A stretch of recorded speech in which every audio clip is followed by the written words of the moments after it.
Hey, everybody. Welcome back to the PetaPixel podcast. It is Chris Nichols here, and I'm joined by Jordan Drake and Jaron Schneider, as usual.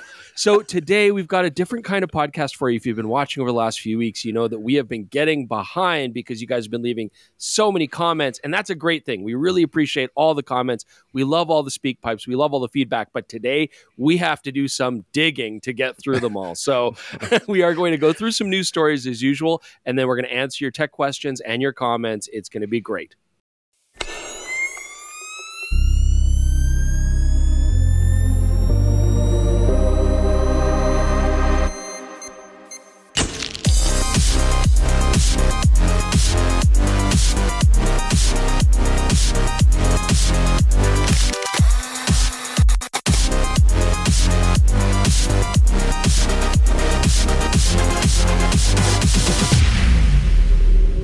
Before we get started on all of that fun stuff, I'd like to thank our podcast sponsor, OM System. Attention photography enthusiasts. Get ready to capture those priceless moments with unbeatable deals from OM System.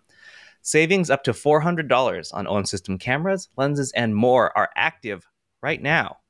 Whether you're a seasoned pro or just starting your photography journey, these seasonal savings are too good to miss. Expand your creativity, unlock new perspectives, and capture life's beautiful moments with premium quality equipment from OM System.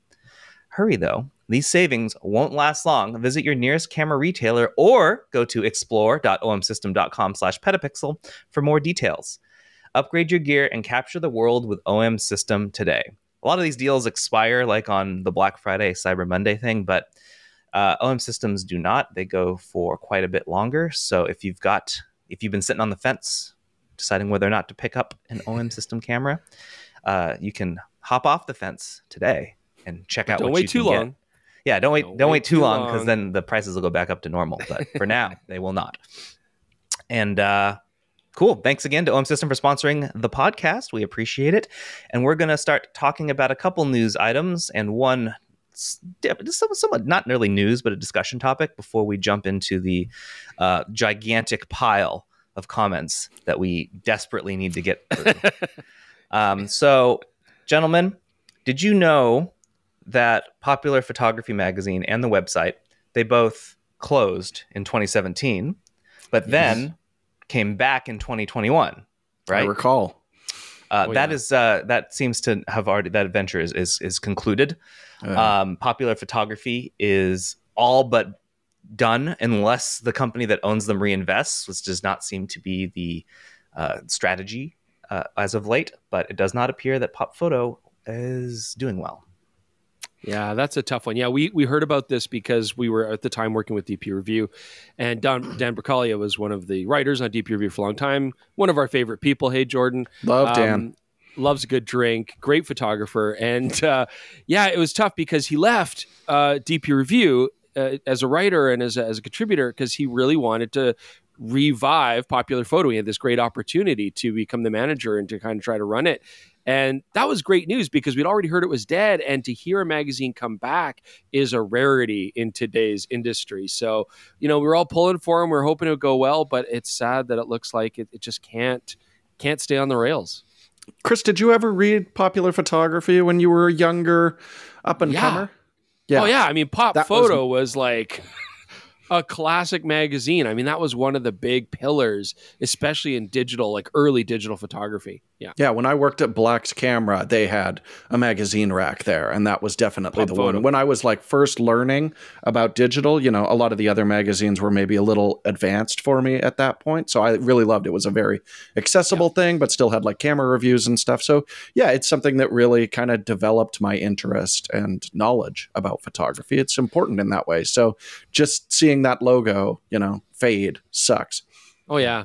Yeah, Pop Photo was a big one. I mean, at the store, we would carry PDN News. We'd carry American Photographer, which was both too intimidating for me. Couldn't handle that. We'd carry Photo Life, which was a Canadian magazine, which I think is actually still going in online format. And we'd have Pop Photo. And it was, and especially out of the UK, there were so many magazines that not only did they cover photography, but they really went hard into the paint on like Photoshop techniques. Like, this is how you fade the background and this is how you cut out a person or change the sky and stuff. And it was actually really useful. And there's a whole smattering of magazines that were dedicated to video, photographic editing, especially at a time when a lot of photographers were really confused about it. But Pop Photo did this really nice balance of digital technology, but also classic photography.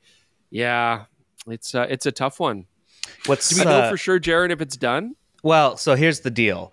You guys mentioned Dan, and he actually hasn't worked there for like a year. Mm-hmm. So he came over when they did relaunch, and then they only kept him for maybe a little bit longer than a year, according to what I saw on LinkedIn.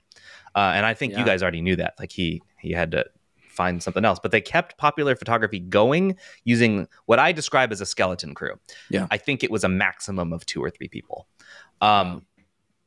About, I don't know, not even a month ago, earlier this month, Axios reported that Popular Science, which is connected with Popular Photography and both run by Recurrent Ventures, the company that bought them all and relaunched some of these, they had a major layoff. Yeah. So now Pop Sci only has a few people working at it, and part of that was Pop Photo. So all of the people who were working on Pop Photo specifically are no longer there. So the fact that it is not currently operating is that there's no staff currently backing the site. They haven't published a story since early November. Their Black Friday post came out in November 8th or something like that. Like they were planning way ahead for that, knowing that they were not going to have any team there. Right. So they haven't said Pop Photo is closing or anything like that. It's just it's a shambling corpse. It may as well be dead because there is nobody manning the helm. So Popular Science, they're also canceling their magazine. Like that's printed crazy. magazine. Correct. That's such a huge magazine. And it's not like photography where, a smartphone and stuff is really going to ding that. Like I would expect that interest in science is still huge, but not in people reading physical things about science, clearly. So hopefully the website goes along. But if they're scaling back staff too, then that's super upsetting. One thing I should mention that is kind of cool is if you're looking to read some Dan Berkalia, he is writing a lot of stuff for DP Review right now. I know he just worked on a couple of reviews, so definitely check those out. You can see more pictures of his puppy, who I missed enormously. Like, with no Belvedere, what's the point of even talking about photography? But Belvedere's back. Thank God. Beautiful puppy. You're so funny. Good boy. You're like you don't ever want to have a dog your own, but you're like... You love everyone else's dog. I was going to use a really bad word. I won't. But you're for like everybody else's dog. I don't know what the word is you're thinking of, and I don't know that I don't fill in the blank. I don't want to. Look, I love puppies. I hate responsibility. Does that make sense? Yeah, that makes total sense. Oh, man. All right, Jordan, I have a brand new camera for you launched this year that you can use to shoot all of your episodes for the future. It's called Kodak's Super 8. Have you heard of the Super 8? That sounds perfect. Super 8. Yes. Let's do it. Get 3. What is it? Like $1,000, Sharon? It's $5,495. What? Mm-hmm. Yes. And for those listening, yes, it's a film camera. This thing has been in the works since what appears to be 2016. Yeah. And by that, I mean, that's the first time they mentioned it. So it's clearly been in the works longer than that. This is and you can tell because the camera charges with micro USB, which has not been a standard for quite some time. It's quaint and easily breakable. This camera is a Super 8. It shoots film, but it also has electronic features. Like it has a viewfinder. I'm not entirely sure how that works. There's not very much information about it, even on Kodak's own website. They are making them in limited quantities, launching them only in the United States to start with. And they don't say how many they have and when they're going to go farther, but it has a 4-inch LCD and some buttons and takes film and C-mount. Maybe it's a pellicle mirror kind of system or something. I don't know. I mean, they didn't mention light loss, and they would have to tell you that because if you're metering on film, you better get that bang on.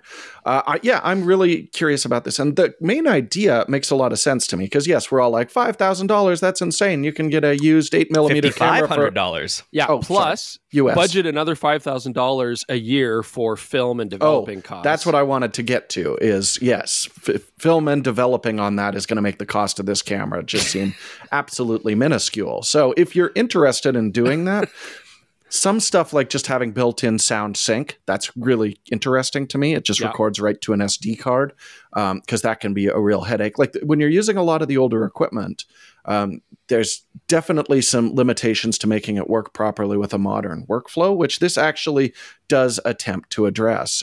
I just want to get more information about it. But I've been saying to Chris, like, I want to shoot an episode on film. Calgary Society of Independent Filmmakers here in town just got a new scanner. So, yes, I'd love to make that happen. This would be an ideal opportunity, but I want to know about the camera. And, you know, maybe we should just go back to, like, get an old used one and do it properly. But I fully support your creative endeavors and the things you want to do. I'll be right there beside you. But straight up, it is going to be a pain in the ass. Yep. Oh, you better. Everybody is one take Chris and Jordan on the spot for that episode. So I tried fighting. We tried to talk to Kodak, be like, we would love to see one of these. Silence. Yeah. So they have no intention of working with media likely on these. The only way that you can get one is if you get in line, a digital line with $5,500 in your hand, cold hard American cash, and that is how you will get one of these. Otherwise. So budget's not there to buy a $5,500 camera and all of the film you would need, unfortunately. Yes. But and the developing costs. I do think we're going to see some schools pick this up. It makes perfect sense for like a film program just to have, you know, some of those modern conveniences tied along with the 8mm shooting experience. But I want it to happen. So I mean, one thing that's funny is I remember having a conversation about this back when we worked at the camera store, saying like, should we get a demo of this and talk to some filmmakers? That's how long this has been in progress, which is nuts.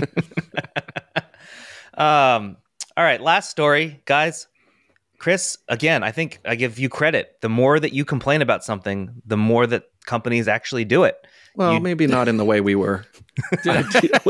So you complained that Sony doesn't do firmware updates. You complained loudly, and they have now done. Now, this is the second one that they've done. They've promised to bring some stuff to a couple of cameras. They're now bringing a feature to the A7 IV that you have been clamoring for. They are going to let you add 4 custom grid lines to your A7 IV for $150. I forgot my little like party blower to make the woo sound because this is what we've been demanding, right, Chris? I don't recall ever demanding this. I don't recall ever asking for customized grid lines. I mean, you know what does this cheaper? Gaffer's tape. I mean, look, I'm not knocking it. I mean, it can be very handy to have it. I mean, some people like it for compositional aids, like, you know, where to put a portrait and stuff. But I just feel like with modern megapixels being so high and the fact that, you know, it's specifically for schools. It's for I mean, you can crop, you can realign. You're not. It's not that like takes time. It takes time. No, we don't do that here for school portraits. We're turn and burn, and we're not spending any time in post. Anything that requires individual attention to a picture, we don't have time for here. And so that's what this is for. This is so you can set a kid's theme shoulders parks, photo studio, perfectly. Right. Okay, but I want to go on record. I have not been clamoring for this. So just. I want to put this in perspective to listeners who may not know this, but this $150 license per camera is the same cost as Panasonic was charging and still does for the optional S1 filmmaker upgrade. That added 4K 60 422 10-bit HDMI live output, 4K 30p 24p 422 10-bit in-camera recording, LUT support, and vlog. But for that same price, you can have 4 custom grid lines. I mean, I'll go gaff tape. Do you remember the early gaff tape frame lines days, Chris? Like when we shot the Pentax 645Z video and we decided we wanted it in scope. So yeah, just straight up. This looks like it's roughly taped 2:3:5:1. Let's go. Where are our camera settings? I don't know. They're under the tape. Let's make a masterpiece. Go, go, go. We would straight up draw like Sharpie on our TLR viewfinders and our medium format camera viewfinders and stuff like that for sure. Especially if you're shooting square format and you wanted to have like lines for like a classic 4:5 aspect ratio. But I don't see why you couldn't honestly use like a thin masking tape. I've got some right here, like, you can. You absolutely can. And just put it right on your LCD. Yeah. If you're That's what shooting I just said. Gaffer's tape or masking tape be just fine. Yeah. I mean, masking or Sharpie. Heck, why not? Yeah, get a ruler out. Or like, just a marker. But I guess if you're doing class photography, something $150 amortized all over the shots is nothing, right? So that's what they're basically going for. It's a business expense that they know they can charge for a very specific client. Anyway, there you go, Chris. They answered your call. I did not want this. I never asked for it. But it's going to come to all the other cameras, I assume, eventually, right? They say that they will add it to more cameras, quote, in the future. By the way, this firmware update is not going to be available until spring next year, so it's coming along with all the other. It's a lot of R&D, Jaron. Come on, to add the grid lines. This feels like something that just be free. That should just be in the cameras, but I don't know. It's going to take the A1 to the next level. Last thing, I wanted to get your guys' input on something. I was browsing Reddit, as I do, and I was in the photography subreddit. Never a good idea. I used to like Reddit until they took away all my apps. But anyway, I was in there and I saw this and I wanted to get your thoughts on it. Someone has written that they have recently started photography and they picked up a Nikon Z50 or Z50, as you Canadians say. Thank you. They were on a tight budget and they thought it was a really good deal, the best one they found, really happy with it. They love the pictures, but they have found that they went into a group of other photographers and now he's getting bullied and made fun of because they found that he's using a mirrorless Nikon and not a Canon, I guess. And now this person is very much sad and thinks they've made the wrong decision and questions his choices and now thinks he needs to go Canon next time to not stand out in a negative way. The question, it ends with, did I really make a wrong choice? Yeah. It's funny because you assume that all of this just, stays on the comment sections and forums where people have anonymity. But apparently now photographers will say right to your face, you bought a crappy camera. This is brutal to hear. I mean, first off, our job as reviewers, we do go through camera gear and we say, okay, this particular feature is not as good as this other camera's feature. And this camera has a weakness here and it has a strength here. And I wish that this was, and so, we're part of that discussion. And I don't think that we ever try to perpetuate these kind of things, but we are part of the discussion. And naturally, I think it's just human nature. People then want to say, oh, well, because this feature's worse, I would never get that. Or, I need to have this, I need to have that. And if it doesn't have it, it's a piece of garbage. And that's really short-sighted thinking. I assume most people understand that. But yeah, I mean, look at any of our video comment sections and you'll get just a plethora of opinions and lots of conflict. It just seems to be part of the industry. And it's sad. It's sad to see. I mean, the big key to me is in that first paragraph. Like, I like this camera. I like the pictures that it takes. Like, great. That's awesome. Sounds like you made a good choice. So I have, kind of two suggestions in this. One of them is, to be the bigger person and just recognize that, if it's working for you, making you happy, and like you said, you got a great deal on it, then just take the win. The other part of me wants to write out some ways you can reverse bully those Canon shooters. Like they mentioned, hey, I'm really loving my Sigma primes. You could just be like, I'm not seeing a lot of autofocus Sigma primes for your stupid RF mount, you losers, and just throw stuff right back in their face. That would also be an option. So, if someone on this Reddit board wants to get in touch with me, I will write out a list of things that you can slam those Canon shooters for right back at them. But my immediate inclination would be to the bigger person and recognize that, what works for you might not work for them. And have a little security about that. I mean, we have to appreciate, like, one of the important things that this person is saying is they had to borrow some money.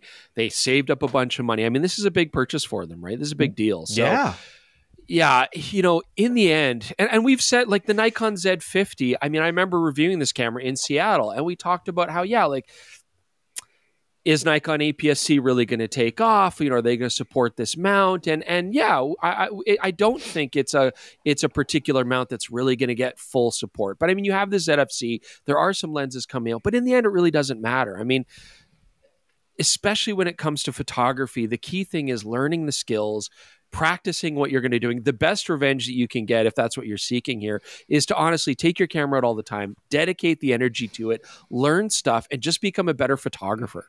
Right. And if it's a tool that's working for you, great. I wouldn't worry about it right now, especially because you're starting out. The key thing is to get any camera, doesn't matter, as long as it's got manual controls and interchangeable lenses, and just start to learn what you need more out of photography, the limitations that you're finding, kinds of genres of photography that you find interesting. And then naturally, you're going to see where your bottlenecks are and where you need to have a particular lens and where you need to go in a particular direction. And by that time, hopefully you've saved up more money, you've got the passion, you've got the dedication, and you want to then say, okay, that's the direction I'm going. Wildlife, sports, whatever. And then absolutely, it does come down to maybe certain brands do a better job in that kind of photography. Maybe certain brands give you better advantages for that kind of stuff. But no matter what, the most important thing for any photography has always been up here in your head, never really what brand you're using. And I can personally attest to that because my job is to never use the same camera every week, right? It's to always use a different camera, a different brand, and you just make it work. And it really is mostly up here. So I hope that you put in the time. I hope you put in the effort. I hope you become a great photographer. I hope you find what part of photography really excites you and brings you joy, and then just go for that. Well said. All right. Let's power through. We're going to get to what have you been up to? And then we're going to spend we're only 20 minutes in. We're going to spend an hour. A lot of stuff. An hour on comments. Jordan, what have you been up to? So this weekend, my wife and I went and shot our neighbor's daughters had their half sari ceremony. They're Indian. Yes. It's like a coming of age kind of ceremony. And so we went out there. I was doing some video and Ev was shooting stills. And it was nice. We haven't done one of those together in quite a while, but I've got to express a grievance that I've kind of let go for the last little while. My wife was shooting with the Canon R5, perfect choice for that. Great camera. Jaron, I believe you use an R5 for a lot of your professional work. Well, when I shot professionally, yes. And I hadn't encountered this. I was aware of it online, but we started when we were shooting, you know, you have your little how much video time is remaining displayed on camera. And we knew this was going to happen. It starts to tick down as you use the camera because it's getting warmer and your video record time. But then at a certain point, it gave us 0 record time. And then we get the flashing, your camera is about to overheat. We have not shot a clip of video in this. And I just, like, Ev was able to like phase it out, but every time I went to go grab a photo, just drove me absolutely crazy. We're running the latest firmware on this. How do photographers deal with this? Like, doesn't it just drive you crazy? What's going on? So the camera didn't stop running. No. So we were shooting group shots at this point. So we'd like turn the camera off really quickly to go set people up and then turn it back on. It didn't actually overheat over the course of this, but I'm turning it off just because I'm worried. And I know it's not supposed to overheat if you're shooting stills, but when you've got a blinking overheat warning. I've never encountered that in stills. Yeah, I hadn't either. I've seen my video timer go down. I don't know. We were popping a lot of strobes, if that's going to be a factor at all. We were standing on a hot tarmac in California, and I was using this camera. I was in an air-conditioned community hall, and that's so weird. So I mean, I recall when we did the video review, the original review of the R5. This is before the updated firmware. Yeah. I was getting that. We were in Lethbridge, weren't we? Yeah, something like that. Yeah, or I can't. We're somewhere in the south. Yeah, you'd always see like your video record time ticking down because the camera. No, but I was shooting photos and the camera overheated just from taking pictures on original firmware, which original firmware. Way too conservative. Now it doesn't. I've shot video on this thing comfortably, and it's not done that to me. That's where I'm at as well. So I was floored to see that. I don't know. Did you shoot any video on the camera? Not a frame of video. It was just stills. It was a lot of stills. You know, it's event shooting, but that's what these cameras are built for. Do you have hot hands? Well, my wife was mostly shooting with it. Does she have hot hands? I mean, she's got hot everything, Jaron. Oh, good answer. Yeah, very strange. That is real weird. Anyways, that's for the listeners. Like, if you're encountering this, I don't know. Maybe that's where I need to put gaff tape over where the overheat indicator is in the electronic viewfinder, so it doesn't drive me crazy. But I was very surprised. That drive me crazy. Yeah, weird. It wouldn't really drive me crazy, but I mean, yeah, it's disconcerting when you're shooting an event and you're like, "Oh, is this camera going to shut down on me?" But yeah, because you don't want that. There was like 100-person group shot. Like, if our camera overheated in that moment, that would have been disastrous. But that would be like the gas light coming on in the car, right, Jordan? Like, that would just drive you nuts. Yeah, that's the difference between Chris and I, is when I'm below a quarter tank, I start physically shaking. Yeah, whereas I'm like, we'll be fine. We'll just push it. We got another 40 miles. We'll be fine. Oh yeah, I like to edge. I like to edge my gas tank. Yeah, I get a lot of satisfaction out of doing that. I don't think that's what that means, Chris. This was longer than I was expecting. Go ahead, guys. What have you been up to? Hey, Chris. So I've got my Kendo Bogu here. You can see the helmet for my Kendo. So my kid, my middle kid, has been taking Kendo now, and he actually loves it, and it's amazing. And it's good. I only bring this up because as a dad, you know, you have certain interests and hobbies, and you wonder, are my kids going to pick up any of these, right? And sadly, it seems like all three of my children have nothing to do with fly fishing. It just never stuck. And you're like, okay, weird. Maybe this will stick, and you could do it. No. Finally, at least one of my kids has an interest that I used to have, and so he's going to use all my Bogu, which is the whole armor setup, and he's really digging Kendo, and that fills me with joy. So I'm super happy. I got one so far. We'll see. You want your kids to do other things, and you know, my oldest kid's an amazing guitar player. I have zero musical talent, and my youngest child is really good at yelling very loudly, and I tend not to do that. So, you know, we'll see where it goes. I don't know, Chris, you have a booming voice. I still have time to work on Maddie. I want, like, maybe she'll go fishing. I don't know. I have no idea. Maybe it'll just be me, a sad old man with no kids to fish with me. I don't know. We'll see. All right. Well, over the weekend, we had I had a 4-day weekend for Thanksgiving. American Thanksgiving, yeah. And a lot has been accomplished. I have a fully constructed wood shed where I put all my firewood.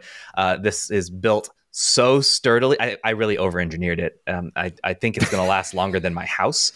I completed a third Gunpla, and then I played a ton of Baldur's Gate, and I am loving that game. So, no, you don't talk about that. Was that on your M3 Mac? No, I'm running it on my PC. I'm on my my 3080 Ti because I don't know. I was having some issues getting the game to play off of my laptop to my television back here. So like I like to sit on the couch and play games. Yeah. I don't want to sit at my desk hunched over a laptop. So when I couldn't get the HDMI thing to really play on with the screen I wanted, it was not going well. So I just decided to use my PC. But I could play on my laptop.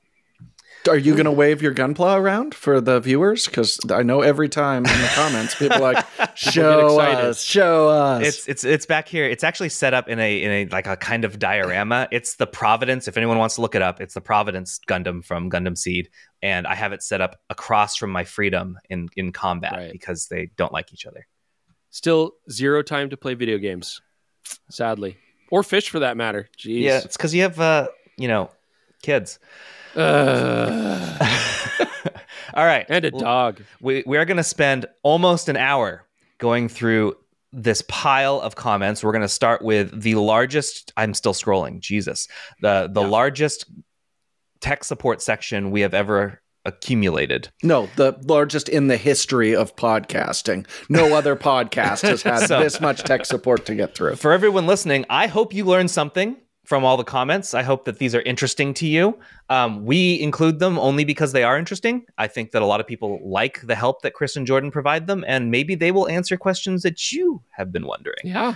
So, first one is from Dylan Jagroup. It's an email. Now, Dylan has also left us speak pipes before. You've already answered that one, but this is one that he emailed. As a beginner filmmaker, I wanted to try shooting log footage, but when I look online, there are so many videos and websites that state you have to overexpose by 2 stops for the Sony Log 3 profile, and you need to underexpose by 1 stop for the iPhone 15, etc. Are these bloggers telling the truth? And if they are, what are the best tools to use to make sure that you are exposing correctly? Can you just use exposure compensation, etc., as all the videos that go into changing your zebra levels, etc.? Can you just use exposure compensation? I don't understand the sentence. That was probably written incorrectly. Yeah. Can you do that, Jordan? Explain. So essentially what you want to do is a log image is boosting your shadows. And we know from photography, you boost your shadows, you introduce noise in it. So many people are like, oh, I never shoot log. It's so noisy. But the idea, ideally, when you're shooting log video is you want to expose as bright as possible without clipping the highlights that are most important to you. Because if you have a brighter image and bring it down, there's no noise penalty. If you, have those shadows that have already been boosted with important parts in your image, then yes, there will be some noise in those. So it's a good rule of thumb. That said, if you're shooting a very high contrast scene, overexposing by 2 stops means you might be blowing highlights that are important to you. So you really want to look at, on most cameras, like you've mentioned the Sonys, your histogram is going to be your best tool for that. If you're on a camera from a company that loves and cherishes you, like Panasonic or Nikon, then you'll have a waveform.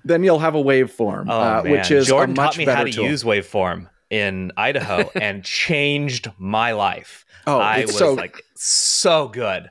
I was like, I was living in waveform, and I was just like, I was jamming. I was so happy. I knew that my shots were in. So thank you, Jordan. Yeah, I think everyone should try it out. And we do have a video explaining what waveforms are and why they're useful. So I'm not going to get into it super in depth, but those are really nice because, the big key a lot of filmmakers forget is it's just what highlights are important to you. If you have a very high contrast scene, then you don't want everything in your scene to be noisy by keeping everything in the histogram. So push those up. Let in as much light as you can. You will reduce noise by doing that. But make no mistake, it's a good rule of thumb. As a beginner filmmaker, or even when I do it to this day, shooting log, because I use Jordan's camera all the time to film him and stuff like that and do some more stuff, and it's like it's disconcerting. Your exposure is going to look like you're completely out to lunch, and that can be very disconcerting. Everything's going to look washed out. You, like Jordan said, you really need to have those advanced tools and trust them because you can't trust your eyes when you're shooting log. It's going to look terrible, and you just kind of have to be willing to accept this is okay.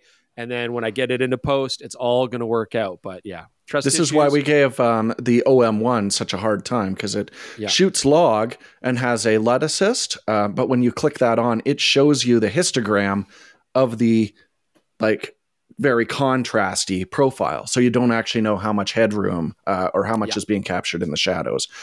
So if you're going to give us the option to do that, make sure the tools work properly. Or you could just listen to us and everybody gets a waveform on all their cameras for photo and video, and the world would be a much better place. Yeah, people would actually pay $150 to get that upgrade on everybody's camera. That would be great. That would be worth it. All right, moving on. The next question is from Christopher Fox. This is a speak pipe. Let's listen in. Hi, Chris, Jordan, and John. This is Chris from Birmingham, the UK. I'm just wondering if you're going to do a review of cameras that are suitable for people with disabilities, especially those of us who have a vision impairment. It'll be really interesting to see which camera manufacturers are better than others. But it's a great podcast, and I look forward to seeing many more. Cheers. Thank you. Bye-bye. Yeah, this is an intriguing question because it makes me think a few things. So first off, we've had a few comments on the podcast of things like, I don't have use of both my hands, right? And I'm trying to operate this camera. Are there any workarounds and stuff? And they're very interesting questions, yet I feel it's very difficult to give good advice, right? Because that's not a challenge that we've ever had to face. So I have to admit, when we get these questions like, well, what about vision impairment and these kind of things? It's like, I want to help. And I'm like, well, but where do we come from on that? And what's been great is all the comments in response to that have usually been very helpful, right? People like, oh, I have a similar condition. This is what I do, or try this kind of setup. And so I think absolutely. I would love to, first off, just reach a point where I can give useful advice to people with these impairments. I don't know. I would love to do it. I think that's a great idea to do a video where we talk about that. Yeah, I mean, we would have to talk to someone with that specific issue and go through it. I do want to point out, like, I think we harp on things a lot, but it's worth pointing out there are some manufacturers, I know Sony is quite good for this, that is really working on accessibility. They have a whole camera dedicated to the Vision one. Yeah, and then they've got now where it'll read out camera settings for you if you're having trouble with vision. So I think that's really great, and we need to encourage them to keep moving in that direction. I just can't offer a strong recommendation, which I know is just my own limited experience. But if you have questions like this is what's great. We have a brilliant community in the comments. Hopefully someone else is struggling with the same issue, and you can collaborate on that. And of course, it's, there's different kinds of vision impairment, right? So we can get more specific about it. But yeah, I mean, I'm sure, like most people up at my age now, I am actually struggling just even with being able to see the back screen, at a proper distance. So I find I'm relying more on the EVF and stuff, but I can't speak to anything beyond that. So yeah, leave your comments. We absolutely appreciate them. There's lots of advice that comes across those, like Jordan said, that's very, very useful. And maybe we'll look at trying to get more educated on it, make a video. I think that would be a good, compelling video. Great. All right. The next one is another speak pipe. This one is from William. Hi, everyone. With the imminent extinction of the mechanical shutter upon us, I thought I would ask a question about non-global electronic shutters. Why is mechanical rolling shutter or image quality better compared to completely electronic shutters, even when the exposure in either case is read out by the same sensor in the same way? Is that once the mechanical shutter is closed, the exposure is over, whereas the electronic shutter will continue to read out the live view as it is being exposed to the sensor? I hope I'm making sense. I love the podcast. Thanks in advance. Yeah, I mean, the big thing to remember with that is if you're using a mechanical shutter to start and end the exposure, readout time is a lot less critical. So a lot of manufacturers will read that out at a higher bit depth, which is why you're getting that image quality benefit with it. When you're switching to electronic shutter, because rolling shutter can be such a concern, they will generally try and speed up the readout as much as possible. And right now, it's just a trade-off with sensor technology between speed and just raw image quality. That's why we're still seeing, like, if you're a Nikon shooter, a Z7 II has the best image quality in the line right now, even though the rolling shutter is quite bad on it. It's relying on a mechanical shutter. Go to faster readout on the Z8. It's not a huge image quality penalty, but you do take a bit of one. And that's why it's that mechanical shutter is doing the work of starting and stopping, and then it can take its time to actually scan top to bottom once that image is captured. Great. All right, moving on. Next one is from Yash. It is yet another speak pipe. Hello, everybody. Hope everyone's doing well. I just got a question regarding the EM1X resale value. I often come across nice copies of the EM1X cameras, usually sold from Japan for about $700-800 US, which is less than a third of what it costs new. I'm curious why such a flagship camera from just a few years ago is so cheap. All the reviews seem to rave about its features and deep learning. And, the only one complaint I always see is about the EVF. Yeah, sure, the OM1 is better in some regards, but is it worth paying thousands over a gently used EM1X? Why no love for this capable beast? Thank you, and have a good day. Yeah, this is a good question, and especially OM Systems may be a somewhat unique kind of situation because with the takeover, in some cases, they sort of just rebranded existing cameras with minor updates like the M5 Mark III going into the OM5. But then with the OM1, it was a totally new novel design. The thing is, like, image quality is basically going to be the same. There are some improvements to the stack sensor on the OM1, a little bit faster readout, but primarily it is going to come down to things. And this actually also rings true with like the EM1 Mark III. Your EVF isn't going to be as capable. Absolutely, 100%. That is true. And autofocus is going to be the other thing. Although the EM1X and the EM1 III do have decent autofocusing, the OM1 really stepped it up with subject detection and improving the tracking with subject detection, although tracking on its own is still quite difficult. But I can't tell you why they're so cheap. I think that's a great benefit. I mean, picking up an EM1 Mark III or an EM1X used is a great option to save cash. They're still incredibly rugged, beautiful cameras. And again, the image quality is very similar. But if you want the advanced capabilities to shoot things like wildlife or sports, then I think the OM1 is probably worth it. I think I can say exactly why it's so cheap right now is the whole camera runs contrary to the idea of Micro Four Thirds for like why that system is so popular and everything like Specifically that. The EM1X. Yeah, the EM1X is a big camera, which is great if you're going to put like, you know, the 150 to 400 that we were just using, you know, maybe it'd balance slightly better. But if people were looking for big bodies, you can get battery grips for the other ones in the lineup. Yeah. So I think that's it. It just kind of ran against the primary advantage of Micro Four Thirds, and that's why it was never a super popular camera, even though it introduced some technology that we now have in smaller, more capable bodies. But if you don't mind the size of that, then yeah, it's better than an EM1 III without paying an OM1 price. It could certainly be a great capable camera for you. Just make sure that you don't mind, you know, a big built-in battery grip camera with tiny, teeny little lenses. Yeah. I mean, I still think the EM1 Mark III new price, I think you can still buy them new. I'm not seeing that they've really dropped the price very much on it, but used, I bet you get a pretty good deal on an EM1 Mark III. All right, right on. Moving right along. Nico also has a SpeakPipe question. Let's listen in. Hello, Jared, Jordan, and Chris. Thank you for your excellent podcast and reviews. I'm very happy to see that your adventure on YouTube is continuing with PetaPixel. I have a gear question. I shoot hybrid weddings.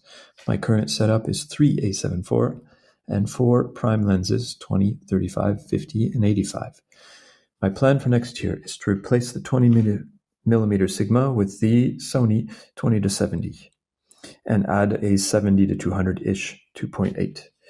I would like to add a fourth body for filming ceremonies, and I'm thinking about selling one of my A7 IVs and replacing it with the 6700 to give me more reach and flexibility.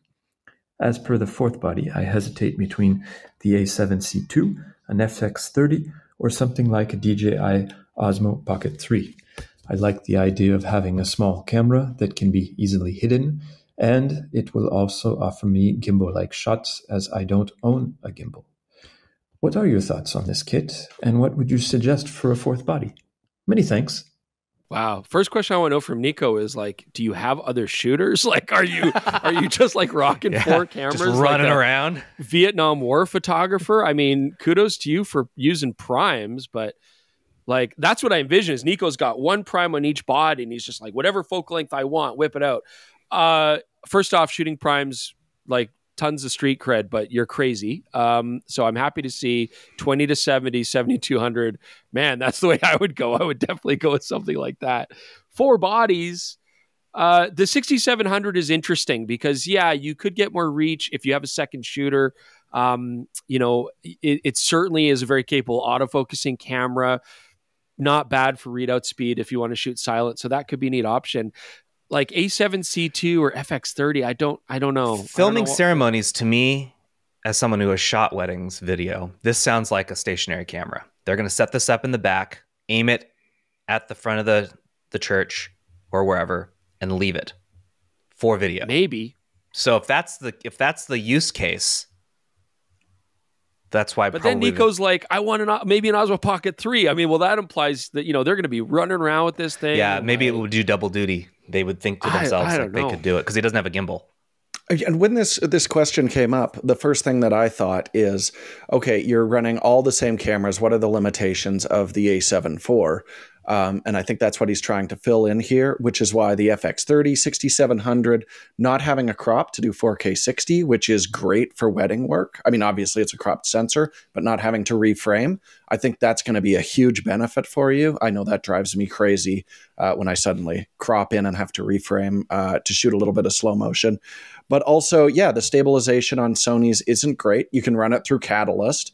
But then even if you're shooting at the correct shutter speed and you have a bouncy frame, it's going to look weird. And Osmo will give you some moving shots that you don't have before. So I would prioritize, you know, do you want telephoto slow-mo or do you want big wide track through the crowd kind of shots. I mean, having shot a ceremony just the other day, 24 millimeter on a gimbal and an 85 mil is what I use to film. So, you know, my solution would be, and it's actually using a similar sensor, the Osmo Pocket, and then use your Prime as your other camera. I feel like my only caution on the Pocket is that it will look significantly noticeably different. Even with the big 1-inch sensor, and the color profiles aren't going to match perfectly. And everything is going to be sharp. Yeah. I mean, you could gimbal a 6700 with a small but you'd have to buy a gimbal. Sure. Yeah. Sure. But I mean, Nico's got 4 cameras and he's going to sell one. He's obviously a successful wedding photographer. He's killing it. So, you know, I mean, if you're looking for something different, I don't know. Yeah, maybe 6700. A 6700 with one of those one-handed Ronin gimbals. Sure. I think that would be sick. Those are very good. Yeah. But if you're doing all this by yourself, wow. I want to watch you in action. Manimal. It's like, you're so like much those better guys than me. Street performers where they got like 5 instruments on their back and they're doing everything at once. That's Nico with cameras. This guy's got skills. Okay. This one, I really apologize, Alex. The SpeakPipe was sent prior to Black Friday sales. And so hopefully either you've made this decision on your own or these equipment is still available to purchase for discounts. But here we go. Alex on SpeakPipe. Hello. With the holiday season and the Black Friday approaching, I would like to know which environmental portrait lens you would recommend me as a Fuji user. I already have the 56 millimeters 1.2 APD, which has an awesome bokeh, but unhorrible AF. So I'm looking really to have a lens that has a great AF with no cat eye, minimum onion ring, and minimum chromatic aberration. And I don't really know which one to go, which brand to go. There's Sigma, Viltrox, Fuji, Tamron. Which focal length should I go? 30, 33, 50, 56, 75, 85, 90. So all of these, what would you recommend to have a practical lens that allow me to do environmental portraits? So I'm not just looking for headshot. I'm looking to be able to shoot friends and families in the environmental, but with a very beautiful and soft bokeh. Thank you, guys. Loving your show.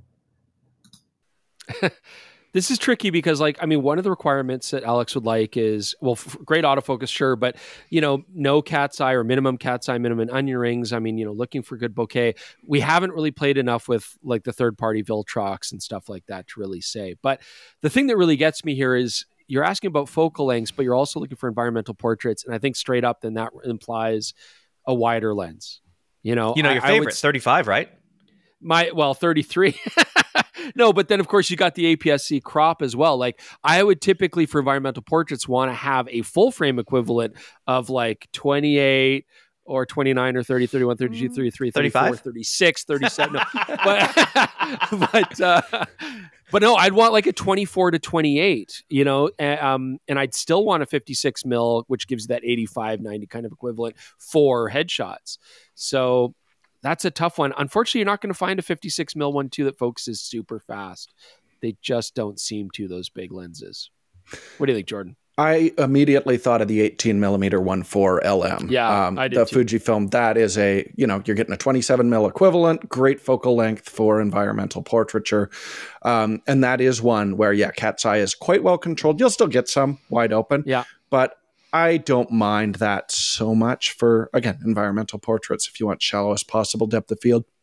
Very good local control, fantastic autofocus motor. I love that lens. So that would be my immediate recommendation. Yeah. I don't know that Tamron makes any like nice primes yet for that. Okay. Well, you did your best. I like Jordan's suggestion. That sounds like exactly what he's looking for. Yeah, 18 mil 1.4. Yeah. The next one is a comment left on the discussion we had on global sensors, global shutters. Paul Safford asks, first says, enjoyable as always. Please keep it up. We will do our best. We will. They want to know thoughts on physical change question. What happened to the curved sensor? And I went back and looked the last time we had a curved sensor story on PetaPixel was when Canon patented a set of lenses for use with curved sensors in March of 2021. Prior to that, Nikon patented a lens for use on a full-framed curved sensor in 2017. And that was the same year, that same month, Microsoft had developed a curved sensor. And we have heard nothing since. Yeah. Leica dabbled with this for quite a few years. I remember talking, because, you know, the way that their lenses are designed, lights coming out of those, they're very close to the sensor plane, like all mirrorless cameras are, but they're very close to the sensor plane, especially using a lot of those old lenses that were designed for film. And that light was going so acutely against the edges of the sensor and the corners of the sensor, you're losing light. So they experimented with like curving the micro lenses and aiming them towards. I think they actually abandoned that. I don't remember when, if it was like the M10 or the M11, but they largely just were getting sensors from Sony. Other companies, like I know in smartphones, they play around with curving the micro lenses as well a little bit. Yeah, I mean, curving the micro lenses is a little different from like a fully curved sensor. And so here's my thinking back when this was happening is none of the major camera manufacturers who care about backwards compatibility are ever going to do this. That's why mirrorless made so much sense for them. They're like, oh, it's still going to be compatible with our old DSLR stuff designed for a flat plane. The advantage of a curved sensor is you could make the lens designs quite a bit simpler. So you can make them smaller, you know, you wouldn't have to worry about like correcting distortion and things like that. But it would require an entirely new lens mount to do that. So I was kind of expecting like, you know, some kind of upstart camera company might go this route. But I mean, with Sony being the primary sensor fab, like it would require a whole new run. I think it's just too expensive to have an entirely new technology of sensor out there, even though the advantages could be incredibly small, sharp lenses. The other advantage was that they could be way faster. So Canon's set had a 130 millimeter f1.2, for example, like as one of the patented designs. Yeah, it's super cool, but you'd be throwing away backwards compatibility. So I would love to see modern sensors do a good job now of capturing light to the corners. I don't think it's that as big a benefit as it maybe seemed a few years ago. Wow. Yeah, this is it's a good question to bring it up. I had forgotten that there was this discussion of curved sensors because it had been so long. So hopefully that answers your question, Paul. It's niche and continues to be. It hasn't been a discussion topic in years. All right. Yawning Marmot asks. Good name. I know. I've asked this before for tech support, but never was answered. Apologies. Sometimes they get buried. So I thought I'd ask this again. What does the knee setting do in Leica 709 on Panasonics? And does Jordan leave it on auto or manual? Oh, man, I'm into this. So your knee setting when you're working with a Rec 709, like a standard broadcast profile, it allows you to kind of curve down the highlight roll-off of your image. So instead of, you know, if we just did like a standard classic broadcast one, you'd find like as your exposure gets brighter and brighter, it'll just clip very aggressively. So what a knee setting does, it's exactly the same as in Lightroom applying a bit of a curve to the top of your image to make that roll off look a little bit nicer. So I don't use the knee setting in the Leica 709 profile. I've said for years, I love the Leica 709 when I'm shooting in low contrast. In those situations, it's just a very pleasing image. I mean, it's what's filming me right now. Looks great right out of camera. When I care about highlights, then I switch over to log. That I think is just kind of a advantage that we all have now with the majority of cameras offering a log profile in them. If you are using that, one thing that I love in Panasonic is when you're adjusting the knee, it actually brings up the waveform. So point it at the contrasty scene that you need to film, and you can actually adjust that curve and make sure, again, the information that you care about is protected and the information that you don't, you know, let it clip. So that is a cool function in it. But my recommendation is if you're really concerned about contrast, just shoot log and get more dynamic range. All right, moving on. We're going to get two questions that are somewhat related. One is an email and one is a speak pipe. I'll start with the email from William Smith. Hello, I was just wondering if the team could tackle this question. What do they think of the new Sony A9 III global shutter for red carpet photography? There's so many flashes going off on the red carpet and a lot of otherwise great shots end up being unusable because of rolling shutters. Would the Sony fix this? And now Sabine asked a related question. Let's listen to that. As I'm reading your piece about the global shutter, I am wondering, since I am a concert photographer from the mid-size and smaller venues, I come across a lot of these LED with frequencies that never seem to match my shutter speed. Is this global shutter going to come over that problem that you have?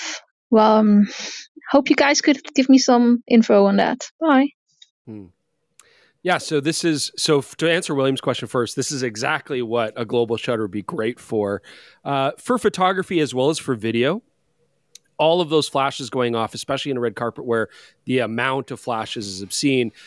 In video, it'd just be unwatchable. Like you wouldn't be able to do it. It would just be so distracting. But even for photography, it'll eliminate those banding that you get and stuff like that. So this is exactly a perfect use case for that. Yes.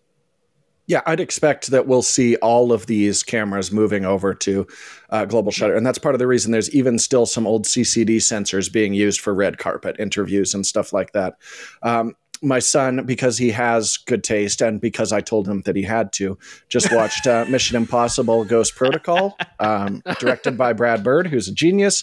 And there is a sequence, there's a big Steadicam shot where they roll past a whole bunch of cameras firing off. And I'm just like, that is so beautiful. We don't see that anymore because it was shot on motion picture film. So now we're going to start to see that aesthetic come back. It looks amazing. I want to see it before the red carpet every time I have an Oscar party, or I'll be angry at the TV. Yeah.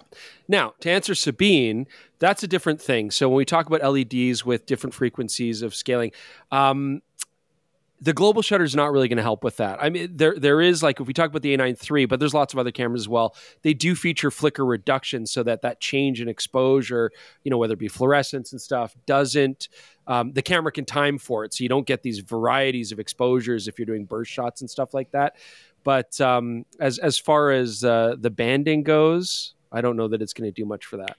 Yeah, well, banding, it will eliminate if the LED is reading out the full thing. The issue is there's still a lot of LED panels that do read out top to bottom very, very quickly. And in that case, you're capturing the information in front of you. Global shutter is not going to help with that unless you slow down your shutter speed a little bit. But in terms of actual banding, where we're seeing like an exposure variance in your shot, top to bottom, those lines, that will be completely eliminated with the global shutter. Yeah.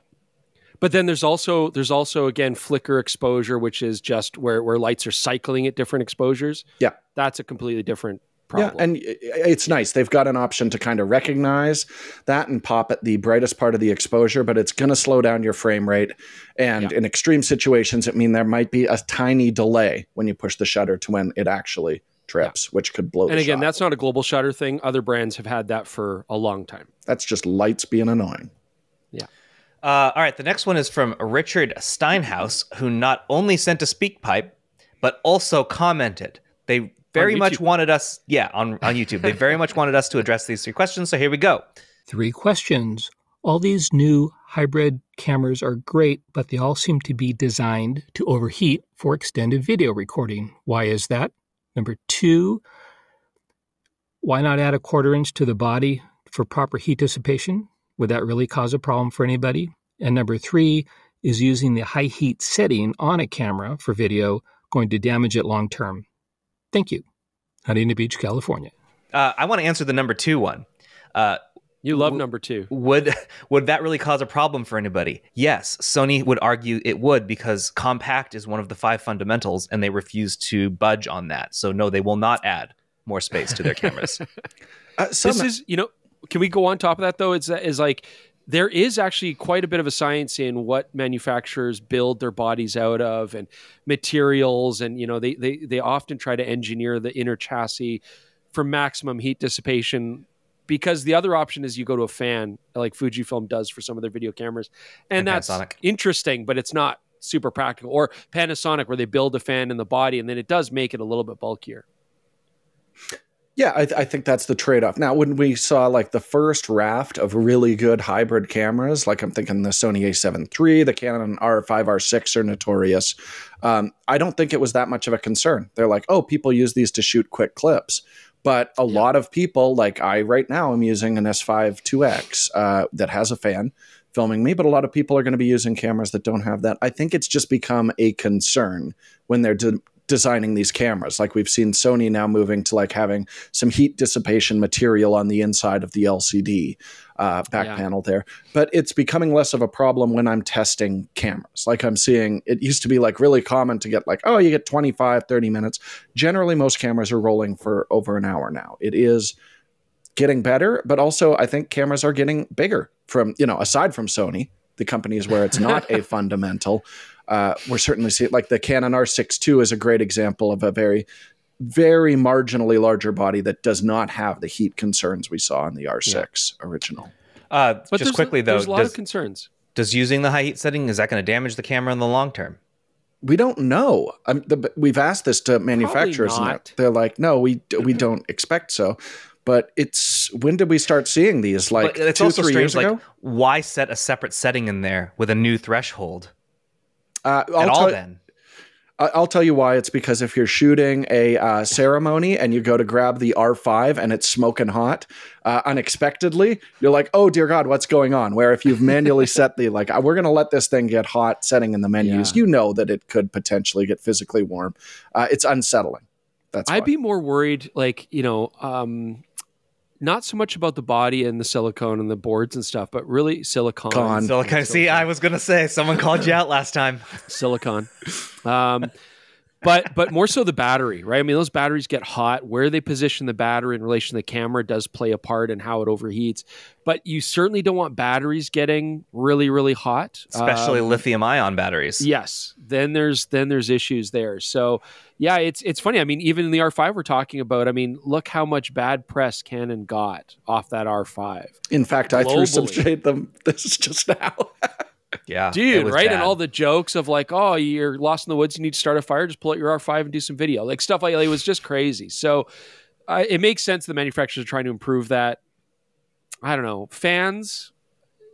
Yeah, I love the trade-off. I love the optional fan idea. And I know there's third-party fans that'll clip on to unsupported ones. Fujifilm has that fan that you can put on a bunch, but it'd be fun to test those. That might be a great episode as we'll see, how much does it actually improve record time to use a third-party option. That might be a really interesting test for sure. It gives you peace of mind. But Jordan, would you say in most situations with the cameras we're testing that are fanless, that overheating ever really becomes an issue when you're shooting video? No, but we live in Canada. I mean, if I know someone like Dan Watson who's shooting in Disney Florida. World every other week, that's going to be a huge concern for him. So I think it's important to discuss and test. But for some people, it's going to be a bigger concern than others for sure. All right. We got another one from Logan. We've heard from Logan before. Let's listen to Logan on SpeakPipe. Hey guys, a longtime listener here. Definitely not my first time submitting a question, so hopefully you're not getting sick of hearing from me. I've got a little video question for you guys, and this is a quick one. Is it worth it to buy a cinema lens rather than a standard lens for a mirrorless camera if you're shooting video? There are a lot of affordable cinema lenses these days, like from Sirui, Meike, Rokinon. Hopefully I said all those correctly. All of these lenses are in the $300 to $500 range, so I'm just curious, for a solo run-and-gun video shooter, will it actually make a noticeable difference using a cinema lens over a regular lens? Thank you very much.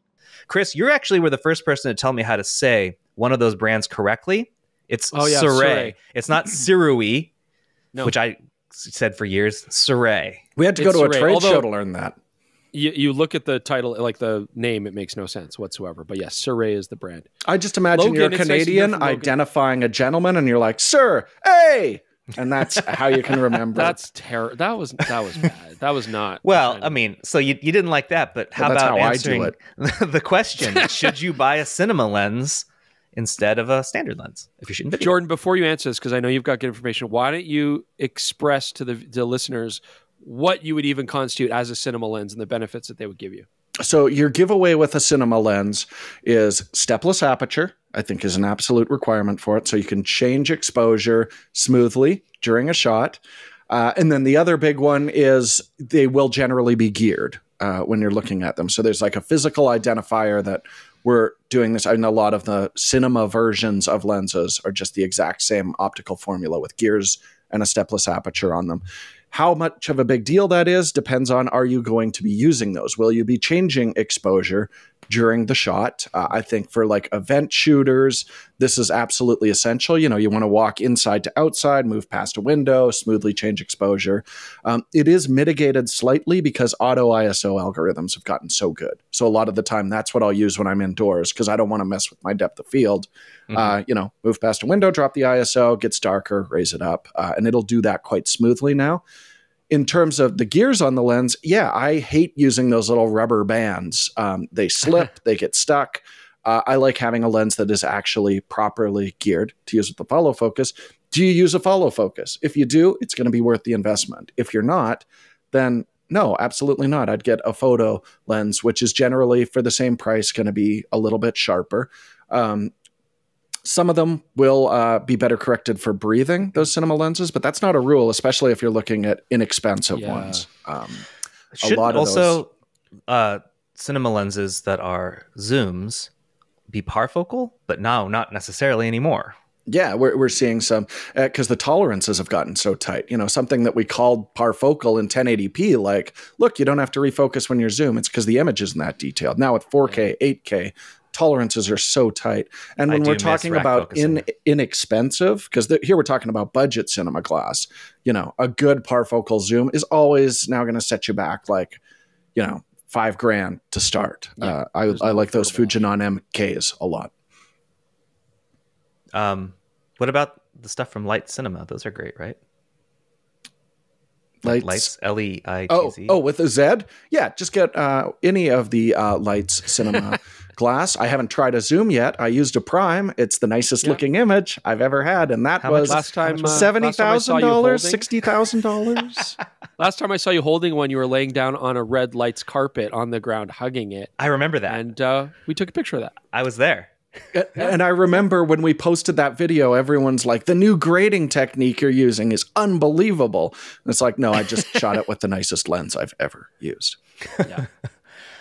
Okay, moving on. Another speak pipe, this one from Michael. Hello, everyone. This is Michael. I love your show and I would like to get your opinion on camera customization options.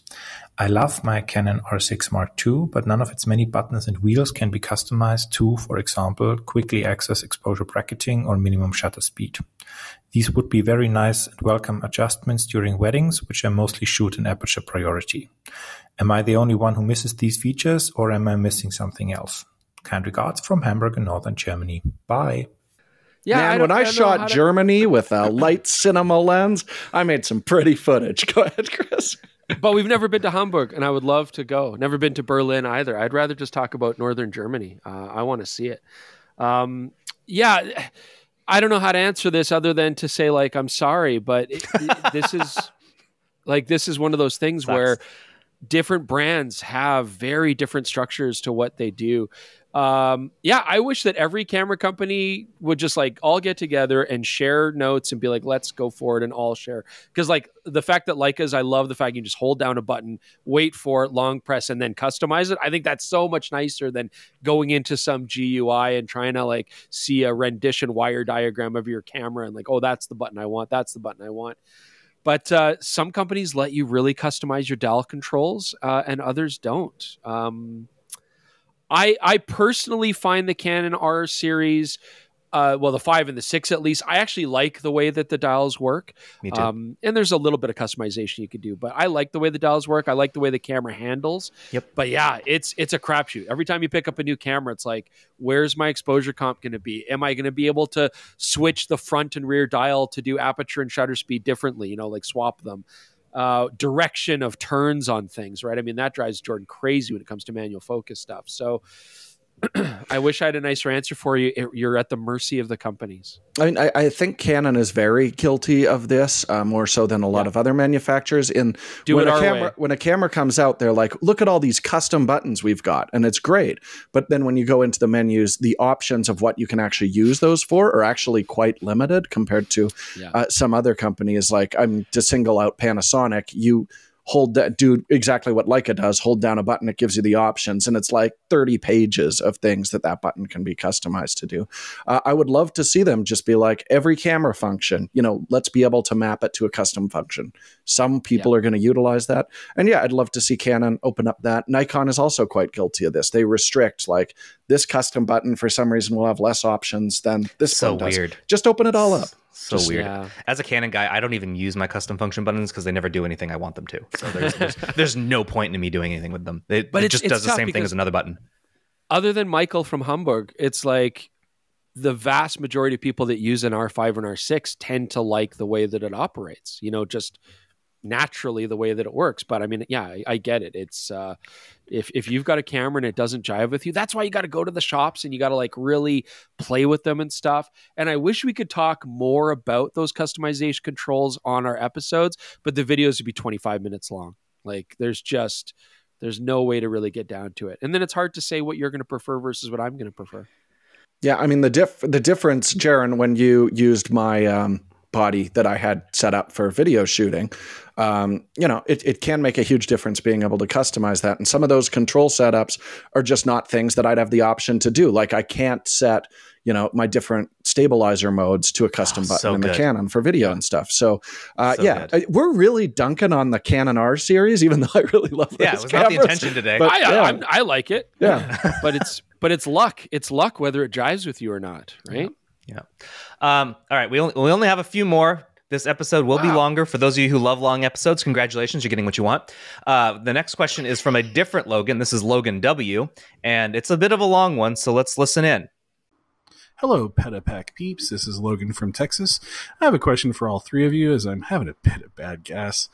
I've used Nikon in the past, a D70, 60, or 80. I'm not sure. I don't remember. And a Canon T7i a bit more recently. I traded the Canon in for an XH1 after I found that I really did not like the way the Canon was set up and just struggled with the menus.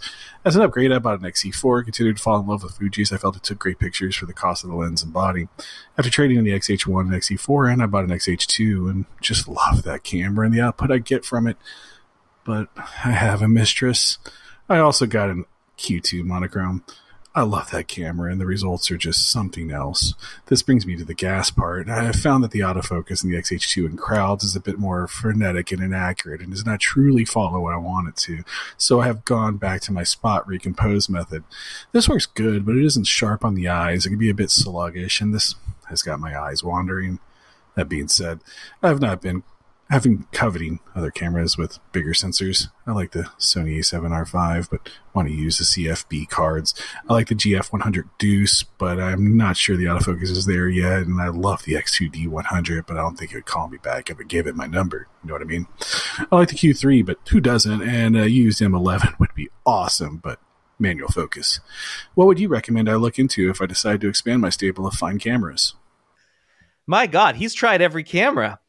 Wow, Logan W. from Texas. So before we get into it, I just want to mention, of course, you folks at home are listening to the speak pipe of the actual person, but Jaron has written it all out, right? I mean, he's transcribed it all so that we can go through and see it.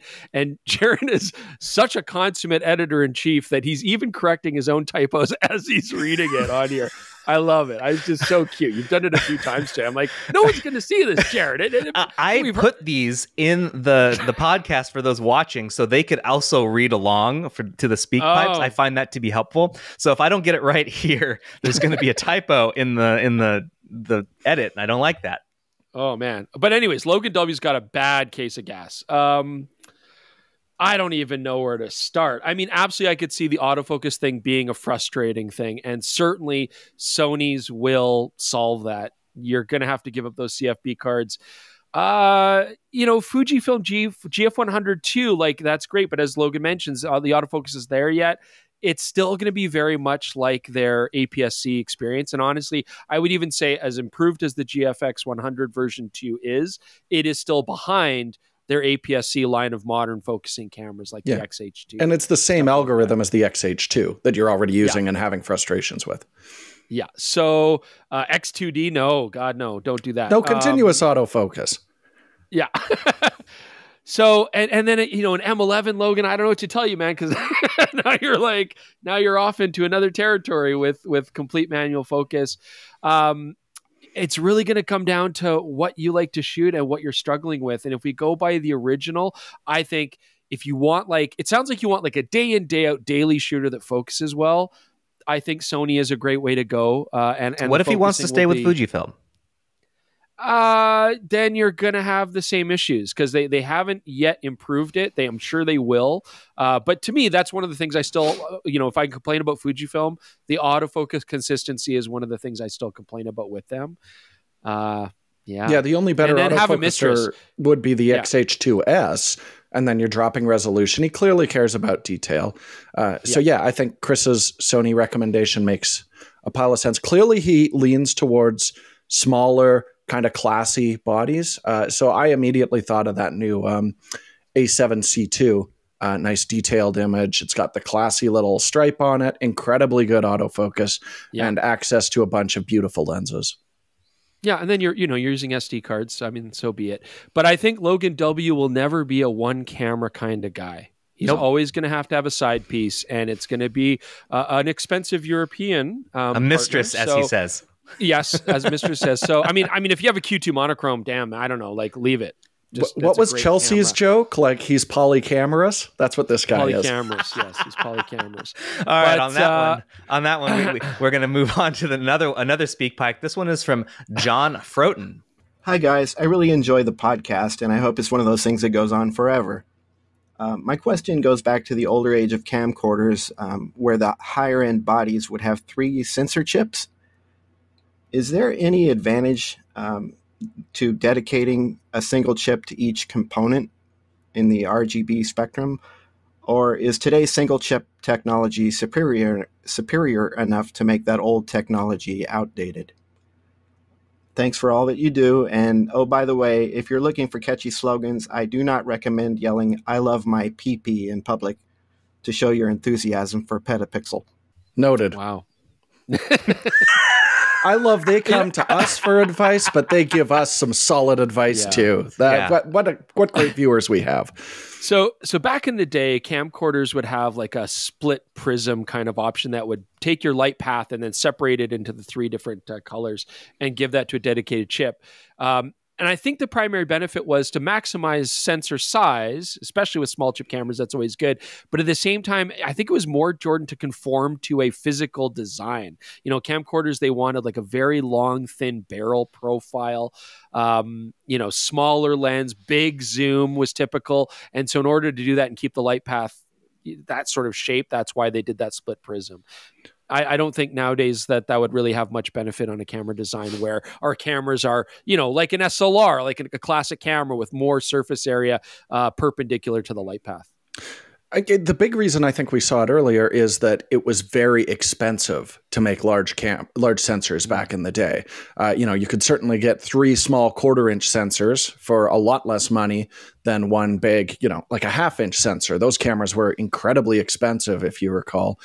So it was a way that they could get around it. And the image quality, if you were recording to 3 chips in terms of color accuracy and low light, was better than with one really bitty sensor. But what we've found in recent years is what's the best way to go is just to go to a much physically larger sensor. And yes, color accuracy isn't going to be as good as having 3 huge sensors with a split prism, but it's still going to be better than divvying those up. So that's why I think we've really seen them move away from that in the last little while. But yeah, it's better than the same size, smaller sensors, but not as good as a big chip. And even camcorders now have gone to like 1-inch sensors is getting quite common. Now, if John is suggesting that somebody make a full-frame camera with Foveon, 3 full-frame perhaps? sensors, but 3 full-frame sensors and a microprism to split it, that would be insane and incredibly expensive, and the camera body would have to be physically huge to accommodate that. But that would be cool. All right. If we're dreaming. We have just a few more. We can do this, guys. Joe B., another one from SpeakPipe. Hi everyone, I'm finally graduating from my first setup, a Canon 650D, and I'm struggling to decide between 2 systems. I have the chance to get a Fuji X-H1 with 16-80 f4, or a G9 first gen with Leica DG12-60 for the same price. Both feel good in the hand, but I have not been able to take photos with either.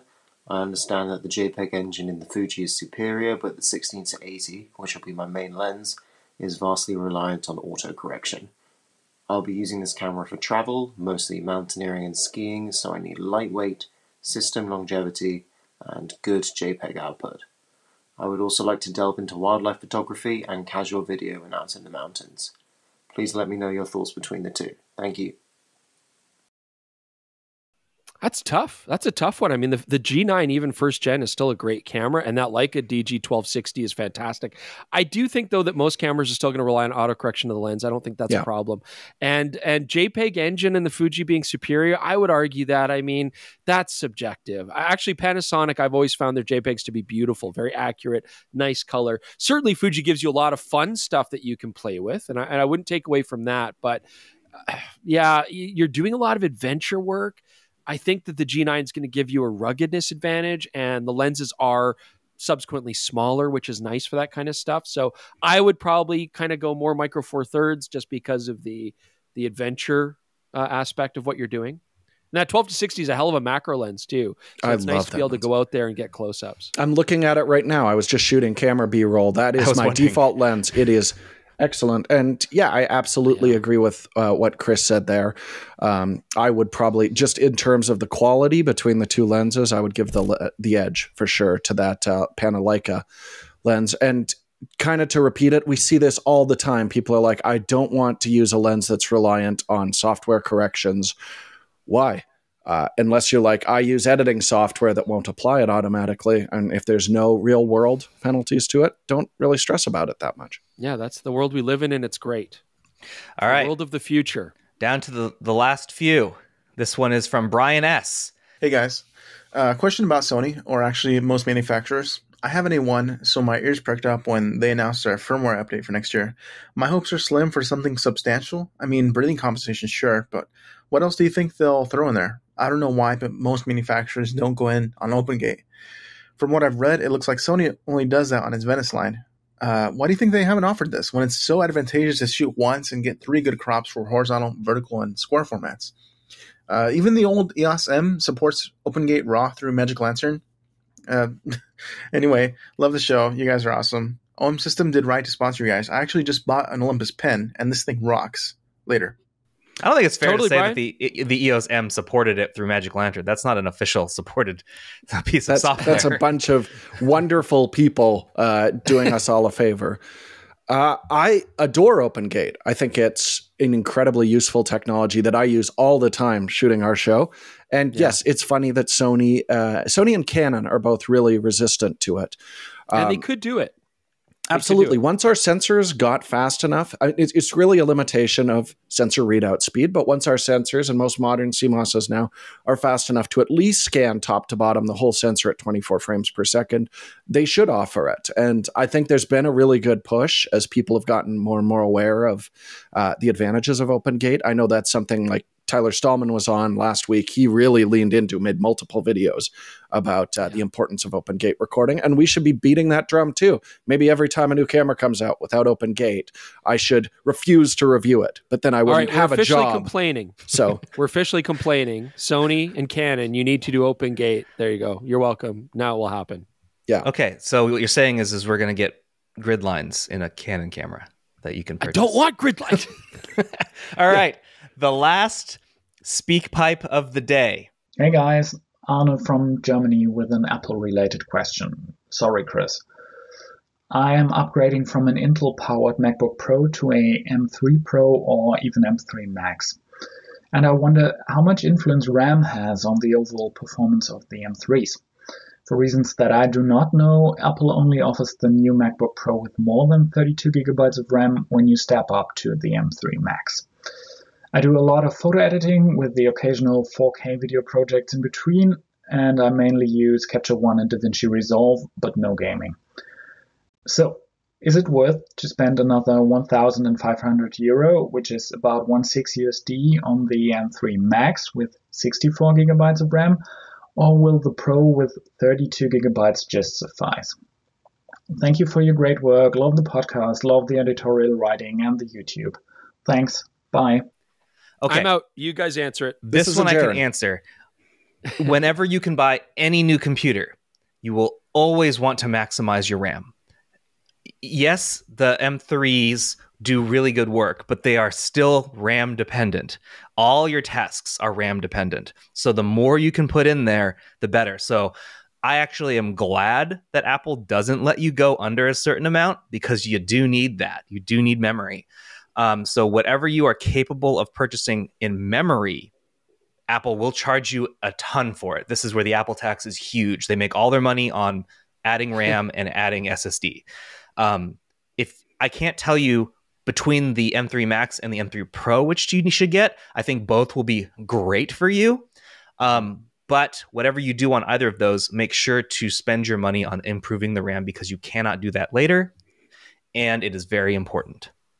Yeah, one thing I will add is you will run into less RAM bottlenecks with the Apple Silicon, because behind me is a base unit M1 iMac that I don't use that often for video editing anymore, but I would absolutely not cut on an old Intel MacBook with 16 gigs of RAM. Absolutely not, where it is actually possible on these. So they're a little more efficient there. I wouldn't look at it as one-to-one compared to what you were seeing with Intel before. But Jaron's point still stands. If you're making an investment, that is, especially in terms of video editing, where you'll hit the bottleneck. And I have absolutely, gone to the point where this is not usable for projects that I'm making YouTube videos of. Like the Blair documentary that we did a while back, that's not going to load on this sucker. So you will hit. But I would personally cut on an Apple brand silicone cutting board. I'd cut vegetables. I'd cut meat. I would you basically can't cut through it. It's dishwasher safe. You can put it in the oven. Fantastic product. Apple silicone. So just to clarify, if you are curious exactly the performance you can expect out of the M3 Max with not maxed out RAM, the one that I reviewed on PetaPixel, link in the description below the like button, is 48 gigs. So you can see that at 48 gigs, to Jordan's statement, it is outperforming the M1 Ultra with maximized everything. So as the M chips advance, memory is less important, but still important. Okay, that was it. That was every tech support question that we had racked up. It only took us an hour and 24 minutes to get to this point of the episode. We are now at Never Read the Comments, the section. There's only a few where we always read the comments. Stick with us. This is no longer Speak Pipes. These are just feedback on recent episodes, and I wanted to make it known that everyone's feedback on the GFX 102 video being just spanking good looking to look at has been heard. Jordan, why does that video look so good? We touched on it last week, but it is not a new camera profile or new LUT or anything like that. We had a bunch of reflected light bouncing around, and good light will make everything look spectacular. That is exactly what happened there. As the light gets, maybe people just stopped watching after the first 10 minutes, but as the light gets worse that day, the video quality is not as good as it is in the opening. And that's why. It's a good lesson for any photography, videography. Light is still the key thing to chase. It means everything beyond any sort of technology. People stop watching 10 minutes into a video? That's never heard of. It's definitely not shown in YouTube stats. Algorithmically, I don't think that's ever happened before, Jared. All right. Our next one's Anthony Kronhelm, the guy with the cool last name. Do you think that OM System should join the L-mount alliance and go full frame? It's time OM System to stop putting all their eggs in one basket with micro four thirds and give new full frame camera with no AA filter that is built like a tank. This is an email from Anthony, by the way. So yeah, I'm just reading it exactly as it came in. That sounds like a pipe dream. Should they do it? Sure. Why not? I think their R&D budget, because it's a smaller company, is going to be quite limited. Dump it at making their existing system more compelling. I mean, I think starting with the computational stuff that Olympus did and OM has progressed, that's where they're really going to see big advantages. Do not start a new camera system. I mean, at least with the L mount, there would be other options for glass, but then that's money that OM System isn't. And they're going to want to develop their own. Yeah, so exactly. That's where the money is. So, and it's going to be way more competitive in L mount because Panasonic, Leica, and Sigma are making banging lenses. Banging. All right. Final thing from your Sigma 70 to 200 millimeter review, GT's Law says, what are your thoughts on the Tamron 70-1.8 f2.8 versus the current Sony 70-200 f4? I know you give up the focal length on the Sony, but gain some key features and expandability on the Tamron. Right. So actually giving up focal length on the Tamron, I think is what they meant to say. But yeah. Unless you need faster than 15 frame per second burst rates, which not many people need, I would default to the faster lens. They're both optically fantastic, but an extra stop of light is an extra stop of light, and you're not really paying, any more for it here. So the Tamron, I think, is a great choice. Yeah, really good lens. And it's compact. Yeah. They're both so small. The only real advantage, aside from, yes, if you're using a body that can shoot more than 15 frames per second, to the Sony is if you like to do macro with a good working distance, having half life-size macro at 200 millimeters is a super cool party trick that the Tamron doesn't have. So if you'll use that, that might be an advantage. But otherwise, I totally agree with Chris. Tamron G2, one of the best lenses that came out last year. Yeah. All right. You did it. Wow. That was a lot. I told you we had a lot. There were so many. Unfortunately, in putting this episode together, 2 more came in, so we will not be without stuff next week. We certainly will have more things to talk about, but you guys successfully crushed the most comments that we've ever received asking very specific questions of your extremely knowledgeable minds. So, but it's great that you guys are still sending so many comments. I mean, that's fantastic. That's what we want. We love it. Yeah, we may grumble at the end of like, oh man, there's so many to get to. We don't mean that. We love all of you. And this was still a pleasure to do. Hopefully we helped some of you out. Because otherwise we'd just be talking about Kendo and Gundam for 45 minutes, right? Ooh. I mean, that's a totally different... I could argue, make my case for why Gundam Seed is the best Gundam. I could do that. Do that. Is that next week? I don't think we have a specific subject on the itinerary, so that is not next week. Gundam monologues. Well, you had a lot of a nap under the desk. So for anyone stirred up curious, a lot of controversy. We are 2 episodes away from the end of what I'm going to call season 1 of this podcast. This podcast will return in 2024. So Yay. don't feel like that's the end, but we will have 1 episode next week and then 1 episode on the 13th.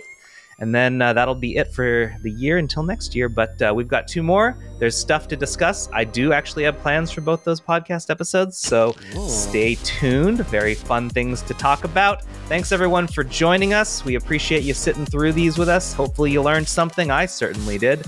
Thanks again to our sponsor, OM System. And we will catch you all next week. Bye! Bye.